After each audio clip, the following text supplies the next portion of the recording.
If you have been following Hytale at all recently, you would know they've basically just come back from the dead. Obviously, there's a ton of hype around the game right now, especially around the release date, just announced as January 13th, 2026. One thing that has me genuinely hyped is their deep dive into their creative mode.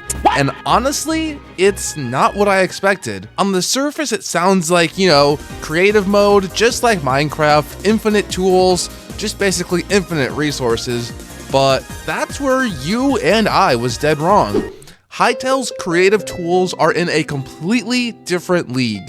These aren't just building blocks, it's a full-on content creation suite. Keep watching and I'll explain exactly why. Don't get me wrong, Minecraft's creative mode is great. You can fly around, place blocks, and have fun with your infinite materials. But here's the thing.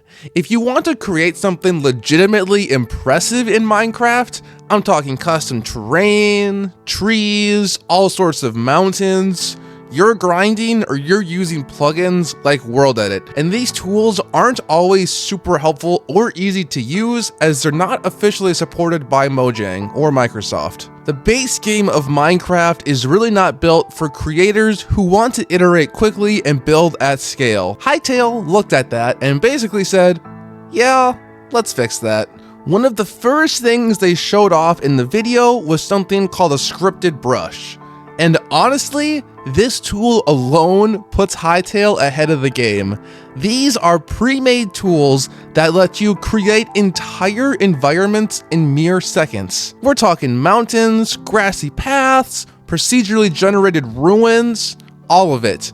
You literally just drag and drop them into your inventory and boom, you've got a tool. But here's where it gets really cool. You're not locked in to just what they give you. The node editor lets you customize and tweak these brushes however you want. So if you want to make a mountain look different, change the generation parameters, adjust the randomness, you can do all of that. Next is the prefab editor. Think of this as a sandbox inside your sandbox. You open it up, load up the hundreds of different custom pre-built structures inside, and you can tweak them, edit them, modify them however you want in a clean environment. This is way more efficient than spawning something in your main world and having to deal with everything else around it, or in Minecraft's case, having to rely on a bunch of third-party external plugins or software to actually be able to efficiently do development. Speaking of structures, they've got over 100 models that you can spawn in and remix. This includes entire buildings, landmarks, creatures, all of it available on day one. At one point in the video, the engineer turns himself into a corgi, which is hilarious for one, but it also shows that these tools aren't just functional, they're designed to be fun. The model changer is actually huge for people making machinima or custom roleplay servers. Also, if you've ever done anything with Minecraft development, actually making the player change into a different entity like a creeper is actually way harder than you would think. The thing that really strikes me here is that these aren't just hobbyist tools. The Hytale team is using these exact same tools to literally build their own game. Think about that. They're not just giving creators some watered-down version of what they use internally. They're giving you the real, whole, professional suite. There's also the quick settings panel, which dynamically changes settings based on what tool you're holding. So if you've got a brush in your hand, it shows you the brush settings. Grab a different tool, and it adapts. That might sound small, but it's all about workflow. It's about not having to dig through menus to find what you need. And then there's the machinima tools. You can record specific camera movements, program them to move at specific speeds, and create cinematic content right in the game. This is something that Minecraft creators have wanted forever, and Hytale is just building it in. One of the most exciting parts about this for me is not just about the cool tools. It's about what these tools enable for the community. When you lower the barrier to entry for content creation, you get better content. You get more of it.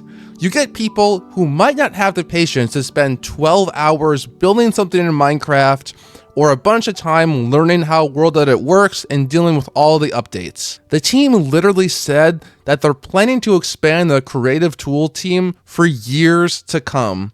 They're committed to this, and they're actively listening to community feedback. I do want to mention something because it's important.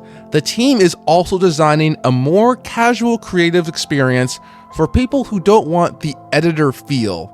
Because yeah, these tools are powerful, but the reality is not everyone wants that level of complexity.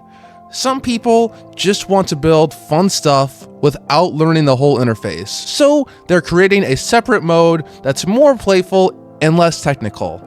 That's actually smart design. Giving people more options is always better. At the end of the day, Hytale's creative mode is not trying to be Minecraft's creative mode. It's trying to be something better. It's trying to be a legitimate content creation platform that just happens to also be a game.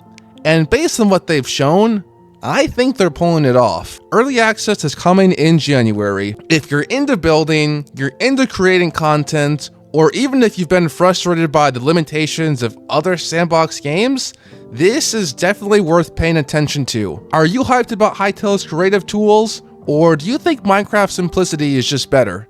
Drop a comment down below and let me know. Make sure to subscribe for more Hytale content, and I'll see you guys in the next one.